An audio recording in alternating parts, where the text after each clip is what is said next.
दिन की सूरज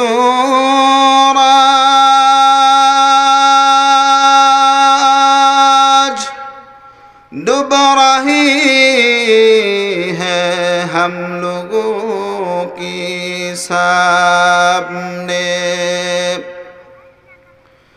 दिन की सूरज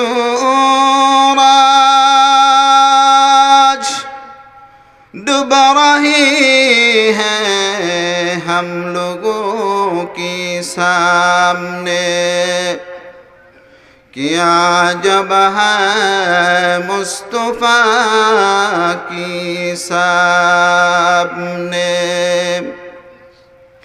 दुनिया में हो दुनिया की तलबगर नहीं हो,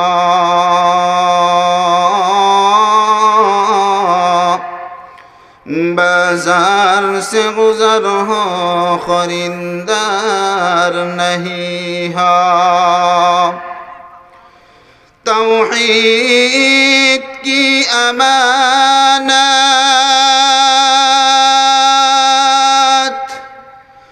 सीनों में है हमारे।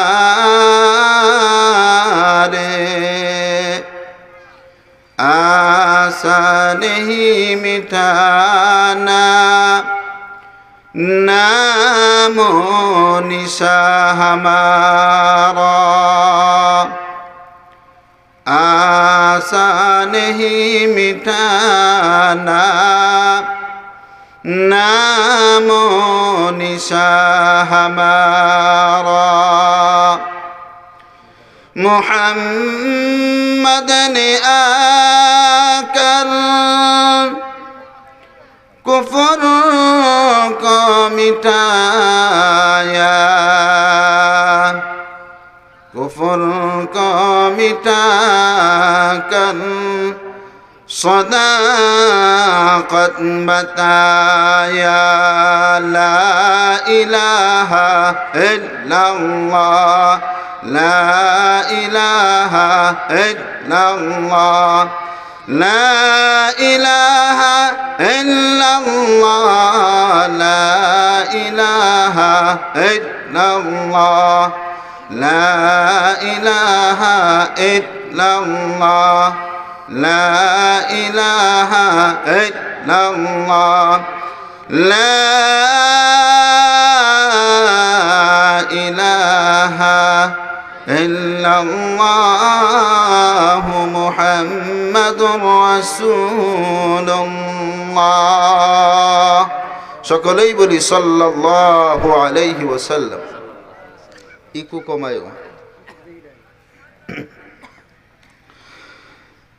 চুকাইনগর যুব সমাজের উদ্যোগে আজকের এই আয়োজিত মাহফিলের মুহতারাম সম্মানিত সভাপতি, প্রধান অতিথি, বিশেষ অতিথিবৃন্দ, দূর দূরান্ত থেকে আগত আল্লাহ পাক রব্বুল আলামিনের আশিকিন, জাকিরিন, শাকিরিন, মুহিব্বিন, মুরাব্বিয়ান ইযাম, পর্দার আড়ালের অবস্থানরত অত্যন্ত শ্রদ্ধেয় মা ও বোনেরা, সমবয়সী আমার যুবক বন্ধুরা, ছোট ছোট কচি বাচ্চারা, আল্লাহ পাক রব্বুল আলামিন আমাদেরকে আল্লাহ তাআলার এই দিনে মাহফিলে আসার, বসার, বলার সুযোগ করে দিয়েছেন। এজন্য আমরা সকলেই একই আওয়াজে উঁচু কণ্ঠে সকলেই বলি আলহামদুলিল্লাহ। আল্লাহ পাক রব্বুল আলামিন আমাদেরকে যদি আজকের এই দিনে মাহফিলে না আনতেন আমরা কেউ আসতে পারতাম না, আমাদের কেউ আসার সম্ভবও ছিল না। এজন্য হাদিসে আল্লাহ নবী সাল্লাল্লাহু আলাইহি ওয়াসাল্লাম বলেন, এই সমস্ত দ্বীনি মাজালিস সম্পর্কে আলী রাদিয়াল্লাহু তাআলা আনহু বলেন, মাজালিসুল ইলমি হিয়া রাওযাতুম মির রিয়াজিল জান্নাহ। দ্বীনি মাজালিস ওয়াজানা অনেক মাসআলাগুলো, ওয়াজানা দিনের অনেক ওয়াজানা এই সমস্ত মাহফিলে আসলে জানা যায়। আল্লাহ যে আমাদেরকে কবুল করেছেন, এজন্য আমরা আবারও বলি আলহামদুলিল্লাহ। আমি আপনাদের সামনে সূরাতুত তাহা 16 নম্বর পারা থেকে একখানা আয়াতে কারিমা তিলাওয়াত করেছে। এই আয়াতটা হলো আমাদের সকলের পরিচিত আয়াত। যেহেতু আজকের এই মাহফিলটা কবরস্থান সংলগ্ন, বিদায় এই আয়াতে কারিমা তিলাওয়াত করেছে। আল্লাহর নবী সাল্লাল্লাহু আলাইহি ওয়াসাল্লাম বলেন, এই সমস্ত দ্বীনি মাজালিসে যারা উপস্থিত হয়, এই জমিন থেকে শুরু করে প্রথম আসমান পর্যন্ত আল্লাহ তাআলা এক একজনের উপর রহমতের ফেরেশতা দাঁড়িয়ে যান। সুবহানাল্লাহ কইবেন না? আপনাদের সুবহানাল্লাহর আওয়াজ তো দুর্বল হয়ে গেছে, আপনাদের মনে হয় ব্যাটারি ফিউজ হয়ে গেছে। একটা ঘটনা শুনছিলাম, ব্যাটারি চার্জ কিভাবে দিতে হয়। মাহফিলে আসার পরে কেউ মুখ গম্ভীর করে থাকে, অনেকের মুখ কালো হয়ে যায়, অনেকেই এক এক রকম এক একজনে থাকে। এক ইমাম সাহেব মসজিদে ওয়াজ করতেছিলেন এমন এলাকায়, যেই এলাকায় নামাজ কি জিনিস তারা কেউ চিনে না। যেমন একসময় আমাদের এলাকার মধ্যে কোনো আলেম খুঁজে পাওয়া যেত না। নোয়াখালীর থেকে, সুদূর নোয়াখালীর থেকে কোনো মৌলবী মুন্সি যদি আসতো, আমরা তো আগে হুজুর বলতাম না, মোল্লা মুন্সি কইতাম। মুন্সি যদি আসতো, আমাদেরকে যা শিখাইতো আমরা শিখতাম। মুরব্বীরা বলতে পারবে ভালো, ঠিক না? কি কন মুরব্বীরা, মিছা কইলাম? তো এমন ইমাম সাহেব বুঝাচ্ছে, ভাইয়ের আমার, আমরা এখন নামাজের সময় নামাজ পড়ব। একজন জিজ্ঞেস করলো, হুজুর নামাজ কিভাবে পড়ব? কয়, আমি নামাজের ভিতরে যা করি তোমরা তাই করবা। কয় ঠিক আছে। আলহামদুলিল্লাহ, নামাজ পড়তে দাঁড়াইছেন, যেমন কথার কথা ধরেন, আপনাদের যে মসজিদ আছে টিনের বেড়া, কাঠের বেড়ার মসজিদ, অর্থাৎ ওই যে বাঁশের চাটায়ের মসজিদ ছিল বেড়া দিয়া, নামাজ পড়তে খাড়াইছে। মুসল্লিরা কইছে, আগেই তো জিজ্ঞেস করছে, হুজুর নামাজ কিভাবে পড়ব? হুজুর কইছে, আমি যা করি তোমরা তাই করবা। হুজুর আল্লাহু আকবার বইলা নিয়ত বাঁধছে, তারাও বুঝছে আল্লাহু আকবার বইলা নিয়ত বাঁধতে হবে, বাঁধছে। বাঁধার পরে ইমাম সাহেব যখন সূরা ফাতিহা শুরু করে দিছে, যেহেতু মসজিদের বেড়া ভাঙ্গা, আল্লাহর কি কুদরত, কুকুর একটা সামনে এসে দাঁড়ায় রয়েছে। কুকুর যখন সামনে দাঁড়াইছে, এখন হুজুর তো সেজদায় যে রুকুতে যাবে, রুকুর পরে তো সেজদায় যাবে। হুজুরে কুকুরের উদ্দেশ্য করে বলে, সর। পিছনে যে মুসল্লি যারা ছিল, আগে ইমাম সাহেব কইছে আমি যা করি তোমরা তা করবা। পিছনে যারা ছিল একজন কয় হুস হুস, এর পাশে যারা ছিল তারাও করে হুস হুস। পিছন থেকে যখন হুস হুস আওয়াজ আইছে, ইমাম সাহেবের কেরাতের ডিস্টার্ব হচ্ছে, দিছে চটকানা। নামাজের ভিতরে হুস হুস করস। মুসল্লি মনে করছে ইমাম সাহেব যেহেতু মারছে, চটকানা দিছে, মনে হয় নামাজে এটা। হ্যাঁ দিছে আরেকজনের চটকানা, হ্যাঁ দিছে আরেকজনের চটকানা। ইমাম সাহেব দেখছে সব্বনা, যেমনে মারামারি শুরু হয়েছে, পরের সিরিয়াল তো আমার। দিছে তোর ইমাম সাহেব নামাজ ফালায় দিয়া, মুসল্লিরা পিছনে দৌড়ায়। দৌড়াইতে দৌড়াইতে অনেক দূর গেছে। যাওয়ার পরে মুসল্লি ইমাম সাহেব এখন আর শৈল্য কোলানা, দাঁড়ায় পড়ছে। দাঁড়ায় যখন বৈশা গেছে, মুক্তা দিয়া পিছনে ইমাম সাহেবরে গেরাও দিয়া বসছে। বসার পরে মুসল্লিরা কয় হুজুর এমন নামাজ আর পড়াইয়া না, আমরা এমন নামাজ আর পড়তাম না। আমি আপনাদেরকে জিজ্ঞেস করতে চাই, এটা কি নামাজের তরিকা? সবাই বলেন নামাজের তরিকা? আমার বক্তাদের আলোচনার স্পিড বাড়বে আপনাদের হানার উত্তরের উপর। যেখানে সুবহানাল্লাহ বলা দরকার বলবেন, যেখানে আলহামদুলিল্লাহ বলা দরকার বলবেন, যেখানে আল্লাহু আকবার বলা দরকার বলবেন। বলবো তো ইনশাআল্লাহ? সকলে একটা আওয়াজ দিয়া বলি তো, আল্লাহু আকবার। আওয়াজ হয় না, মনে হইলো আপনাকে খুব ক্ষুধা লাগছে। ক্ষুধা লাগছে? বলেন ক্ষুধা লাগছে? আল্লাহর নবী বলেন, দ্বীনে মাহফিলের মধ্যে আমার যেই সমস্ত উম্মতেরা একত্রিত হয়, কোরআন এবং হাদিসের আলোচনা শুনে, শোনার পরে দিলের ভিতরে আফসোস জাগে, আর মনে মনে বলতে থাকে, আল্লাহ গো, যা কিছু আলোচনা শুনলাম এই আলোচনার উপর ভিত্তি করে মৃত্যু পর্যন্ত আমল যেন করতে পারি। আল্লাহ, শয়তানের দুকাই যেন আমাকে দুকা দিতে না পারে। রাতের বেলা যদি আল্লাহর নবী বলেন আমার ওই উম্মত ইন্তেকাল হয়ে যায়, তার যেহেতু নেক আমল করার উদ্দেশ্য ছিল, আল্লাহর নবী বলেন, ওরে আমার উম্মতেরা, রাতের বেলা মৃত্যু হয়ে গেলেও আল্লাহ তাআলা তোমার জিন্দেগীর সমস্ত গুনাহগুলোকে মাফ করে দিবেন। আর আওয়াজ দিয়া বলেন সুবহানাল্লাহ। এই যে আমাদের আওয়াজ বাড়তেছে, তাহলে এই যে সুবহানাল্লাহ কইছেন, সুবহানাল্লাহর ফজিলতটা কি? আল্লাহ নবী সাল্লাল্লাহু আলাইহি ওয়াসাল্লাম বলেন, কেউ যদি একবার সুবহানাল্লাহ বলে, আল্লাহ তাআলা একবার সুবহানাল্লাহর বরকতে জান্নাতের মধ্যে একটা গাছ লাগায়া দেন। সুবহানাল্লাহ। স্পিড কমে গেছে, আবার বলেন সুবহানাল্লাহ। গাছের দূরত্ব কি পরিমাণ জানেন? আল্লাহর নবী বলেন, একটা দ্রুতগামী ঘোড়া যদি 500 বৎসরও অতিক্রম করতে চায়, ওই জান্নাতের গাছের দূরত্ব অতিক্রম করে শেষ করতে পারবে না। সুবহানাল্লাহ। আবার বলেন সুবহানাল্লাহ। আল্লাহ তাআলা আমাদেরকে তৌফিক দান করেন, বলে আমিন। আমিন। আমি আপনাদের সামনে যে আয়াতে কারিমা তিলাওয়াত করেছি, আয়াতটা হলো আমাদের সকলের পরিচিত। আয়াতটা কি? মিনহা খালাকনাকুম ওয়া ফিহা নুঈদুকুম ওয়া মিনহা নুখরিজুকুম তারাতান উখরা। আল্লাহ তাআলা বলেন, আমাদের এলাকার কেউ যদি মারা যায়, কবরে রাখার পরে এক খাবলা মাটি দেই, মিনহা খালাকনাকুম, আরেক খাবলা মাটি দেই, ওয়া ফিহা নুঈদুকুম, আরেক খাবলা মাটি দেই, ওয়া মিনহা নুখরিজুকুম তারাতান উখরা। বলি না আমরা? আওয়াজ দেন, বলি না?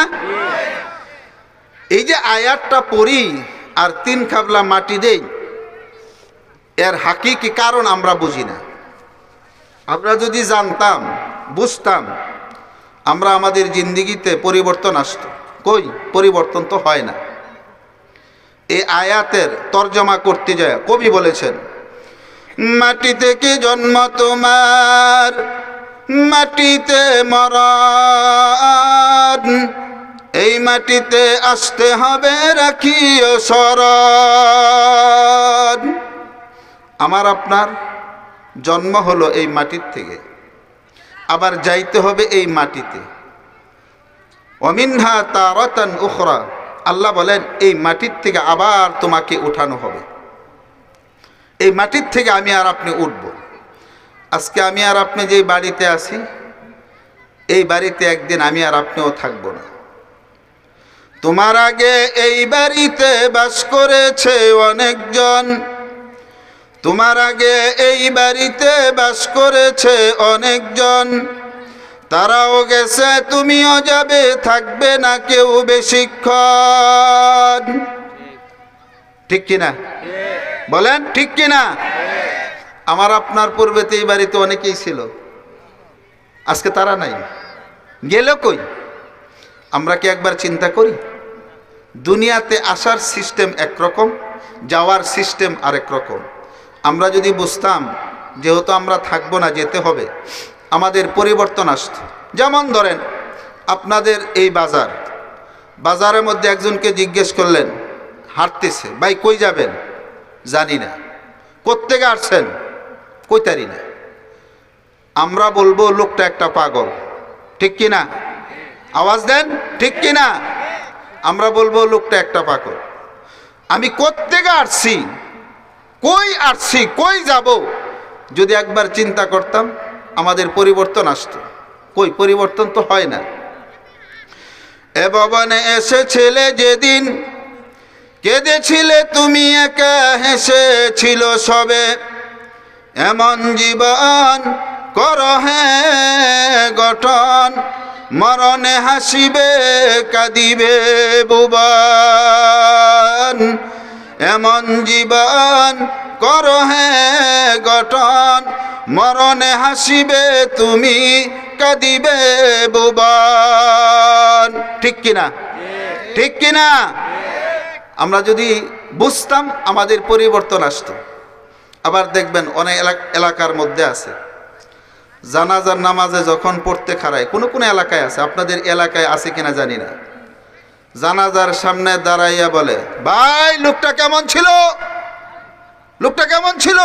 সবাই বলে খুব বালা, খুব বালা। সবাই বলে ভালো সার্টিফিকেট দে। আমরা মনে করি এই যে ভালোর সার্টিফিকেট দিছি সে জান্নাত পাইলেছে। এক জানাজায় পড়লাম, জানাজার মধ্যে দাঁড়িয়ে জিজ্ঞেস করলো যে ভাই লোকটা কেমন ছিল? সবাই কয় খুব বালা, খুব বালা। একজনে জিজ্ঞেস করলাম, ভাই লোকটা কেডা? কয় হুজুর আমি চিনি না। আরেকজনে জিজ্ঞেস করলাম, পাশে একজন কয় হুজুর জানি তো, লোকটা চোর আছে, এখন যদি কইলে তো মারামারি লেগে যাবে। এই ভালো ভালো নয়। কোন ভালো ভালো?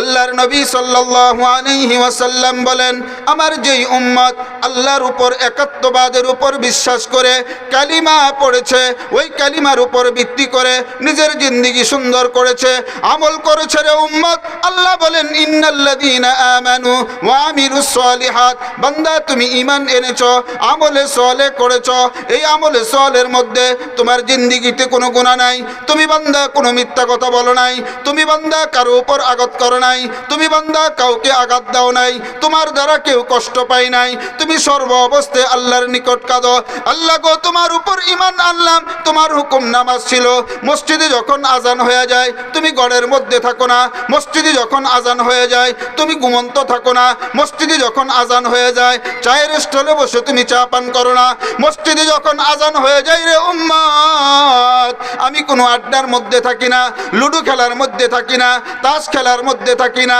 টিভি দেখার মধ্যে থাকি না, খেলাধুলা জোয়া খেলার মধ্যে থাকি না।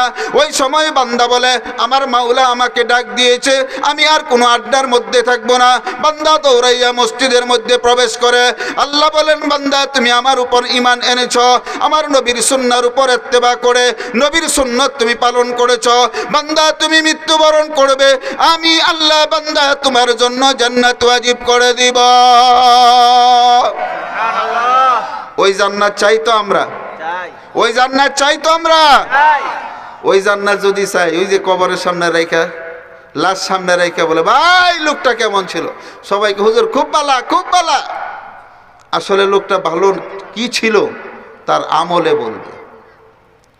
অনেকেই আবার বলে যে নামাজ না পড়লে কি ঈমান ঠিক আছে, জান না বুঝা কারো লাইলে পাড়া দেই নাই, কারো কোনো ক্ষতি করি নাই, সমস্যা একটাই, নামাজটাই পড়ি না।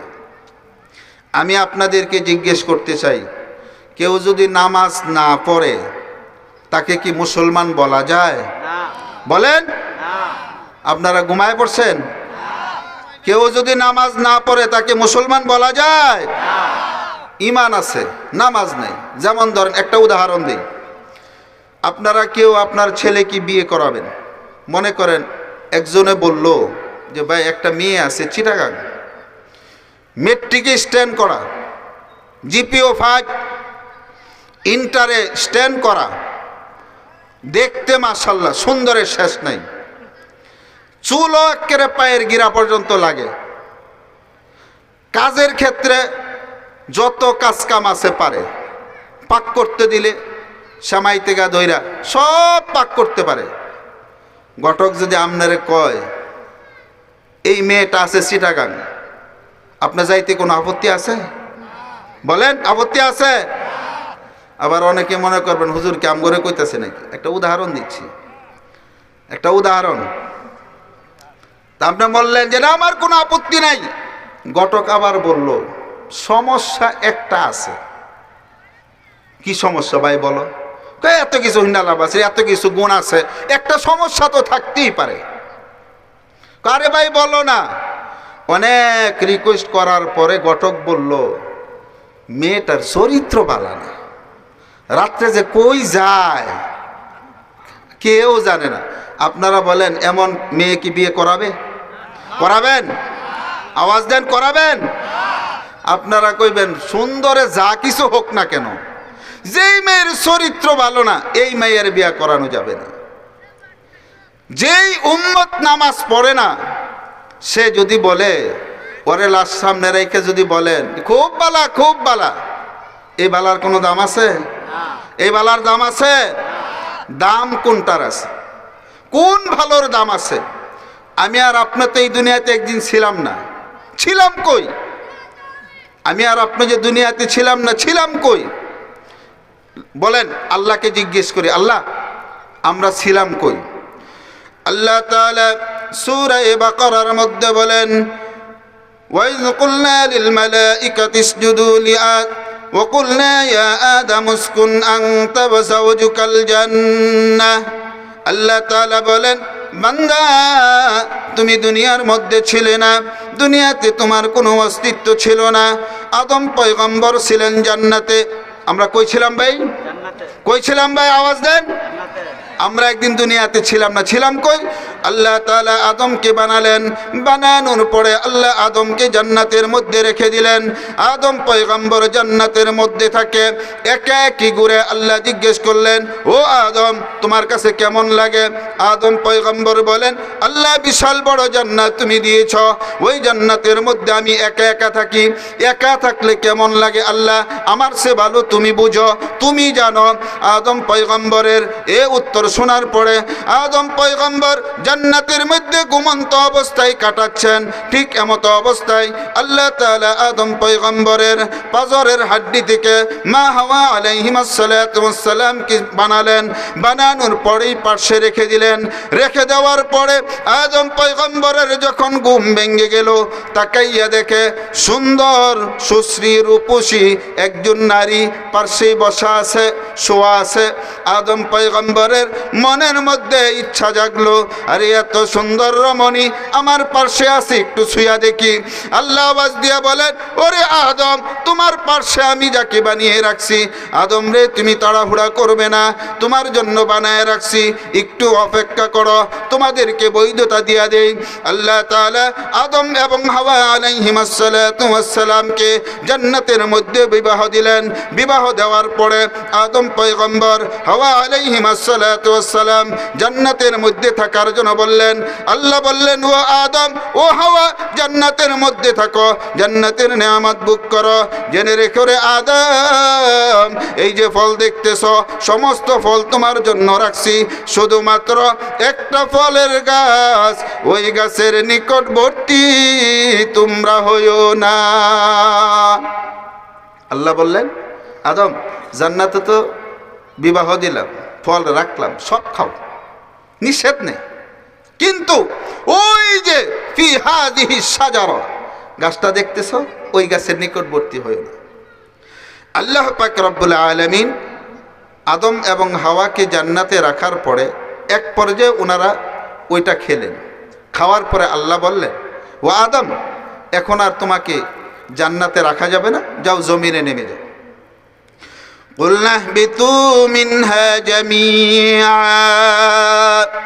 আল্লাহ তাআলা অন্য আয়াতে বলেন, ও আদম জান্নাতে আমি তোমাদেরকে বলেছিলাম জান্নাতের নিয়ামত তোমরা ভোগ করবে, কিন্তু ওই গাছের নিকটবর্তী তোমরা হবে না।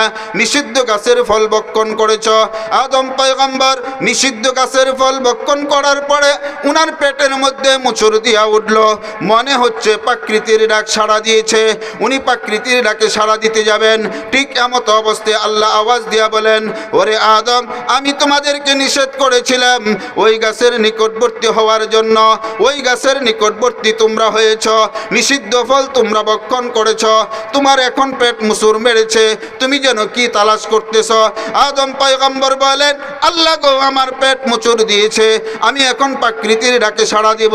আল্লাহ বলেন, এটা হলো জান্নাত, এই জান্নাতের মধ্যে সাড়া দেওয়া যাবে না, যাও জমিনের মধ্যে নেমে যাও, জমিনে নেমে যে জমিনে বসবাস করো, জমিনের উপর তোমার ওই ডাকে সাড়া দাও।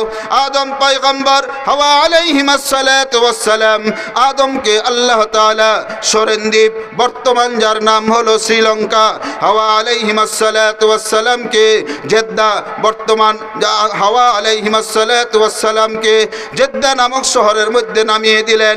দুইজন দুই এলাকার মধ্যে থাকা অবস্থায় দীর্ঘদিন যাবৎ উনারা ওই নিষিদ্ধ ফল খাওয়ার ফলে আল্লাহ তাআলার নিকট দোয়া করেন আর আল্লাহকে উদ্দেশ্য করে বলেন, আল্লাহ গো, আমরা যে বিগত দিন যে অন্যায় করেছি, যে গুনাহ করেছি, ওই গুনার জন্য তোমার নিকট তওবা করতেছি।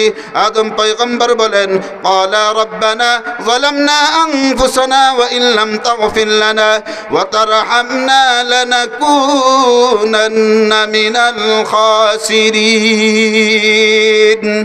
ये कलाम जिंदा कुरान हकीम तकासरद अन्हु अफ़हाम الرجال बखा कुरान कलामुल्लाह बशनात कदीम आस्ते नुईन। ওরে নবীর উম্মতের দল, আল্লাহ পাক রব্বুল আলামিন আদম পয়গম্বর হাওয়া আলাইহিমাস সালাতু ওয়াস সালাম এই আয়াত তিলাওয়াত করে আল্লাহর নিকট দোয়া করতেছিলেন, কাঁদতেছিলেন আর বলতেছিলেন, ওরে মাহবুব, জীবনে যত গুনাহ করেছি, যত ভুল করেছি, তোমার নিকট তওবা করতেছি। উনি যখন কাঁদতেছিলেন, এক পর্যায়ে ওনার নিকট মনে হয়ে গেল আদম পয়গম্বরকে বানানোর পরে আল্লাহ পাক রব্বুল আলামিন আল্লাহর আরশ আজিমের মধ্যে একটা কালিমা দেখেছিলেন।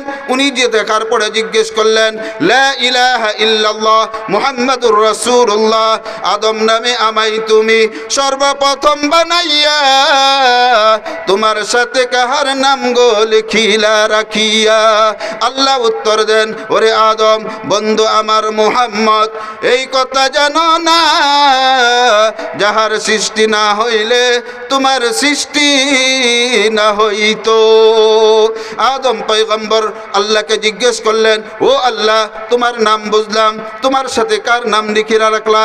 আল্লাহ তাআলা উত্তর দেন, ওরে আদম, ইনি হবেন তোমার সন্তান, আখিরি জামানার পয়গম্বর নবী মুহাম্মদুর রাসূলুল্লাহ সাল্লাল্লাহু আলাইহি ওয়াসাল্লাম। উনি হলেন আমার বন্ধু, আমার বন্ধুর নাম আমার পার্শ্বে। আদম পয়গম্বরকে জান্নাতের মধ্যে ঢুকানো হলো। জান্নাতে যাওয়ার পরে জান্নাতের যেই গাছের দিকে তাকান, ওই গাছের মধ্যেই মুহাম্মদ, জান্নাতের যেই ফলের দিকে তাকান, ওই ফলের মধ্যেই মুহাম্মদ। সুবহানাল্লাহ কইবেন না? আদম পয়গম্বর জান্নাতের ফলের গাছের মধ্যে নবী মুহাম্মদুর রাসূলুল্লাহ, ফলের দিকে তাকায় দেখেন মুহাম্মদ নাম লেখা আছে। আদম পয়গম্বর 40 বছর পরে হঠাৎ করে মনে হলো আল্লাহর রাসূলের ওই নামের কথা। আল্লাহকে উদ্দেশ্য করে বলেন, ওগো আল্লাহ, ওই আরশ আজিমের মধ্যে জান্নাতের মধ্যে যেই নবীর নাম দেখছিলাম মুহাম্মদুর রাসূলুল্লাহ সাল্লাল্লাহু আলাইহি ওয়াসাল্লামের উসিলায় আমি যে জান্নাতে নিষিদ্ধ ফল ভক্ষণ করেছি, আল্লাহ তুমি মাফ করে দাও। আল্লাহ উত্তর দেন, ওরে আদম, তুমি আমার বন্ধুর উসিলা নিয়ে আমার নিকট দোয়া করলা, যারে আদম, আমি আমার বন্ধুর খাতিরে তোমার কৃত অন্যায়কে আমি আল্লাহ মাফ করে দিলাম। আরো জোরে বলেন।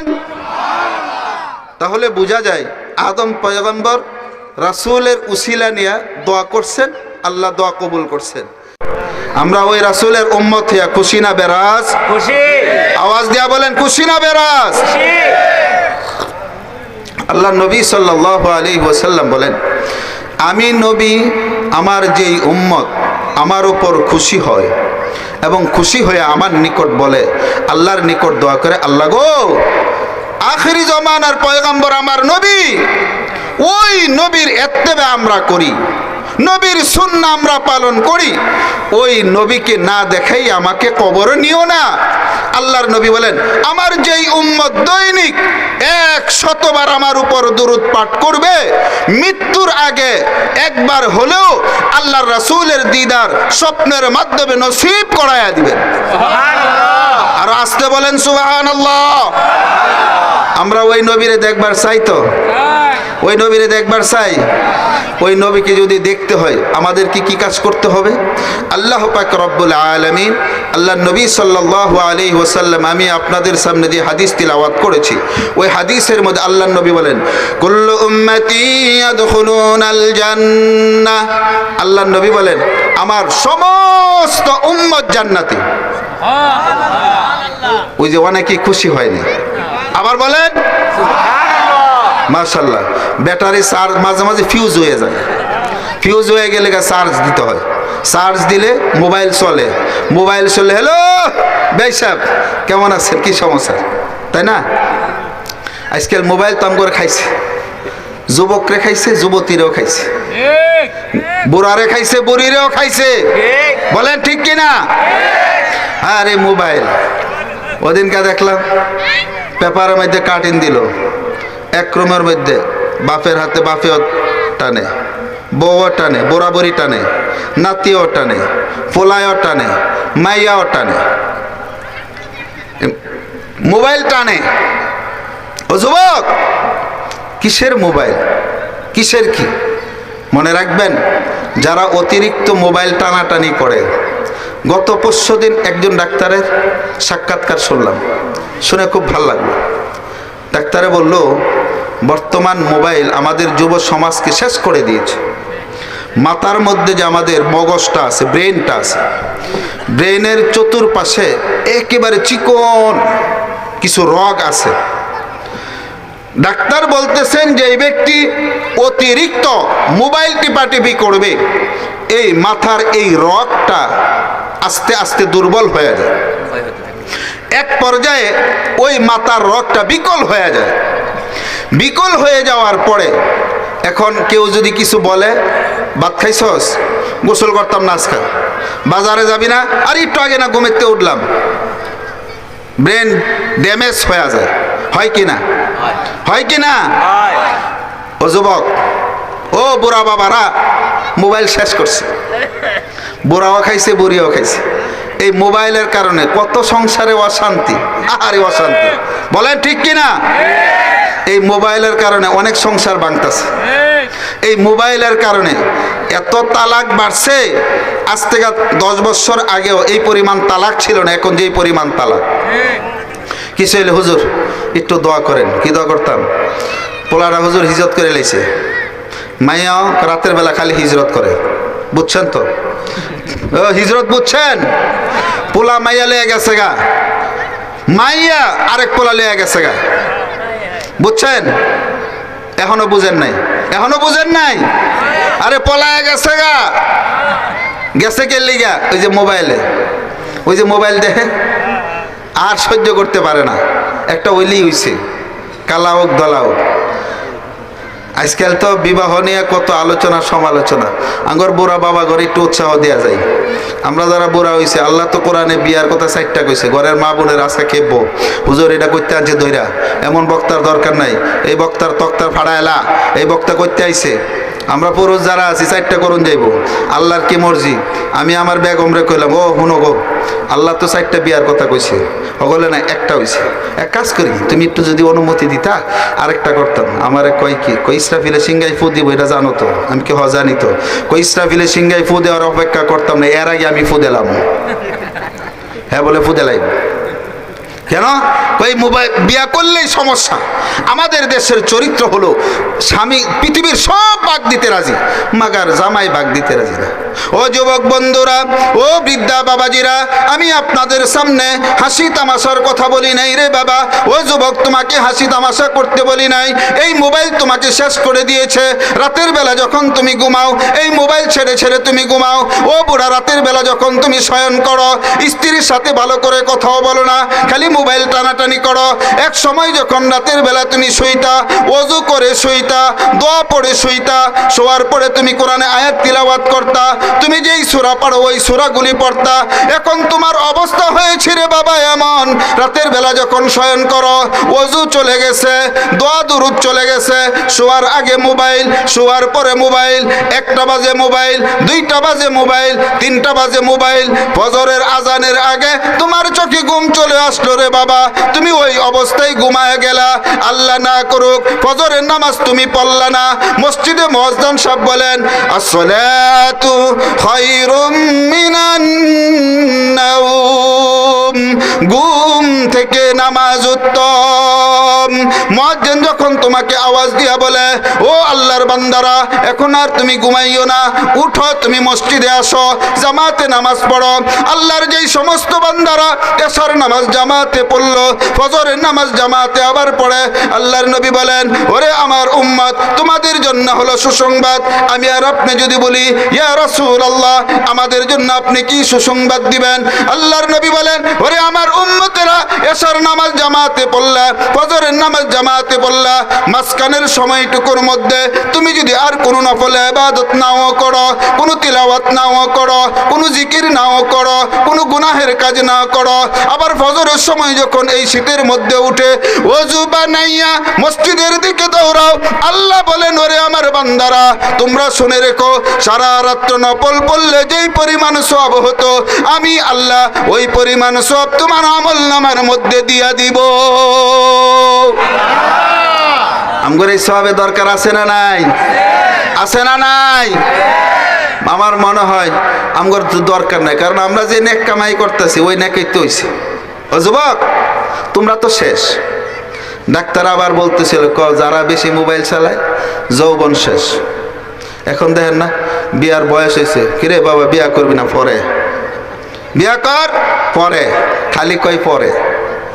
যারা বেশি মোবাইল চালাও যুবক, আজকে বলে যায় তোমাদের জন্য 1 নাম্বার ক্ষতি ব্রেন ড্যামারেজ বানায় দিচ্ছ, 2 নাম্বার ক্ষতি হার্ট শেষ, 3 নাম্বার ক্ষতি যৌবন শেষ। যৌবনও তোমার শেষ। আর এখন নেট ওপেন হওয়ার পরে অবস্থা এমন হয়েছে, 10 টিহার এমবি কিনে, 20 টিহার এমবি কিনে, এমবি কিনা হেরে কোন কথা দে তোর গোপন জায়গায়। বুঝছেন তো? ও যুবক, বুঝছো তো? গোপন জায়গায় দৌড়ায়। যুবক, তোমার মতন যুবক ইসলামের জন্য সবচেয়ে বড় খাদেম ছিল। তোমার মতন যুবক ইসলামে বহুত বড় প্রয়োজন। আমাদের যুব সমাজ, যুবকগুলি যদি নামাজি হয়ে যায়, যুবকগুলি যদি নামাজি হয়ে যায় কি লাভ হবে? যুবকগুলি যদি নামাজি হয়, আর যে সমস্ত বুড়ারা ফজরে আজানের পরে, অন্য অন্য আজানের পরে চায়ের স্টলে, আড্ডায়, ঘরের মধ্যে শুয়ে থাকে, হেরা যদি ডাক দিয়া কয় নামাজের সময় হয়েছে, যেই বুড়া ঘরে থাকবো দে বাড়ি, বুড়ারা কইব মসজিদে আজান হইতে দেরি, এখন আর ঘরে থাকুন যাবে না, ল মসজিদে, ওযু সারা মসজিদের মধ্যে গিয়ে শরীক হইবে। বলেন ঠিক কিনা? বলেন ঠিক কিনা? আমাদের যুবকরা দুর্বল হয়ে গেছে, যুবকদের ব্যাটারি ফিউজ হয়ে গেছে। ওরে যুবক, অথচ ইসলামের মধ্যে প্রথম যুবক ইসলাম গ্রহণ করেছিলেন হযরত আলী রাদিয়াল্লাহু তাআলা আনহু।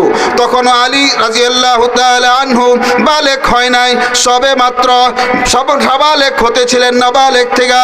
ওই অবস্থায় আল্লাহর নবীর উপর যখন নাকি এই আয়াত নাজিল হলো, ওয়ানজির আশিরাতাকাল আকরাবিন, আল্লাহ বলেন, ও বন্ধু, এখন আর দেরি করবা না, তোমার ঘরের মধ্যে নিকট আত্মীয় যারা আছে তাদের নিকট ইসলামের দাওয়াত দাও।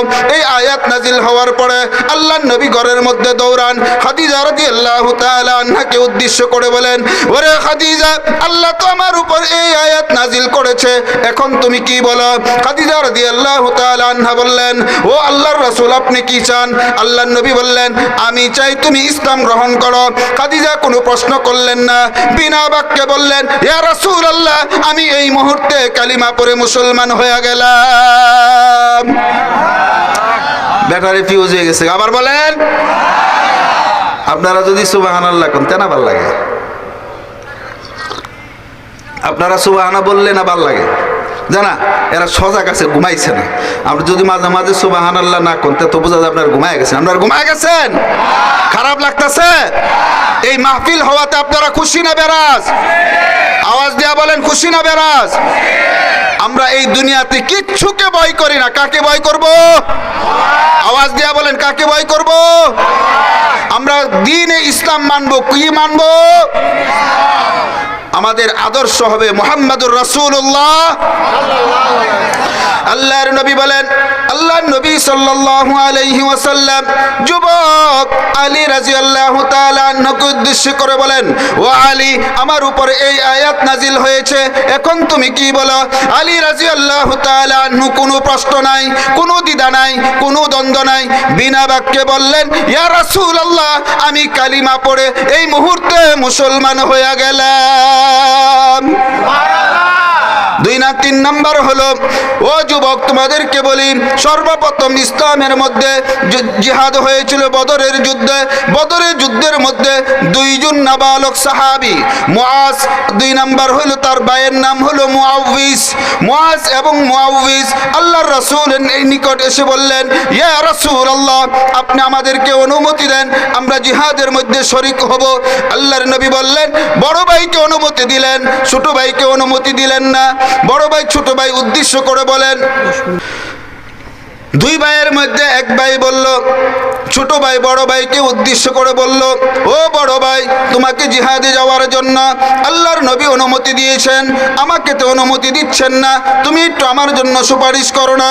আল্লাহর নবী সাল্লাল্লাহু আলাইহি ওয়াসাল্লাম 2 ভাইকে উদ্দেশ্য করে বলেন, বড় ভাই জিহাদে যাবে।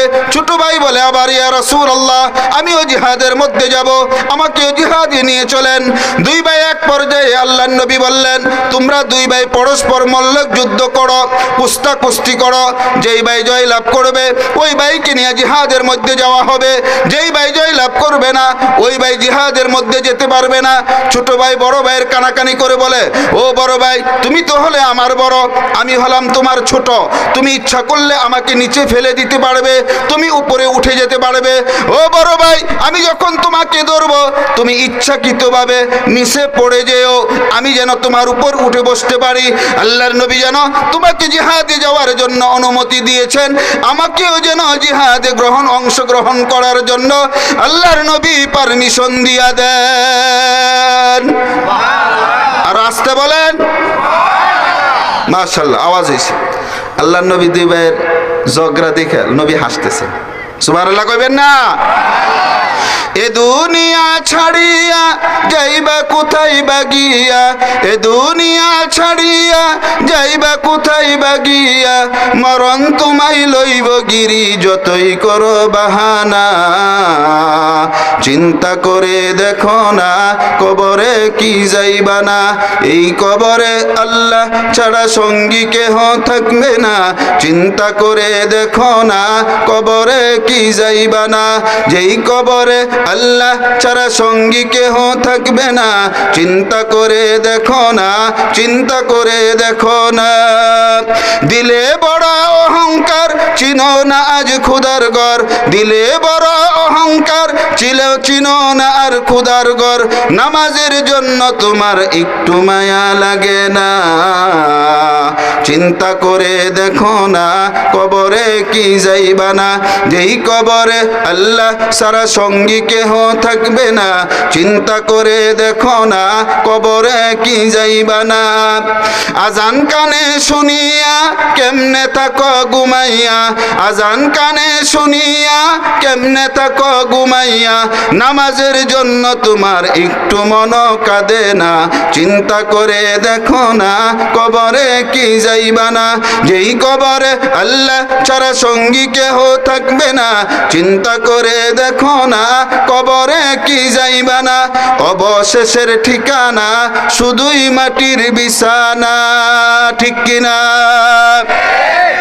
আল্লাহ তাআলা বলেন, গো আমার বান্দারা, দুনিয়ার মধ্যে তুমি জীবিত থাকা অবস্থায় বান্দারে তুমি যেরকম ভাবে ঈমান এনেছ, আমাদের বাপদাদা মুসলমান, ওই মুসলমান আমরা হব না। আমাদের বাপদাদা নামাজ পড়তো, আমরা কোন রকম জুমাবার দিন শুধুমাত্র নামাজ পড়বো। আল্লাহর নবী বলেন, আল্লাহ তাআলা আমাদেরকে নামাজ দিয়েছিলেন 50 ওয়াক্ত নামাজ।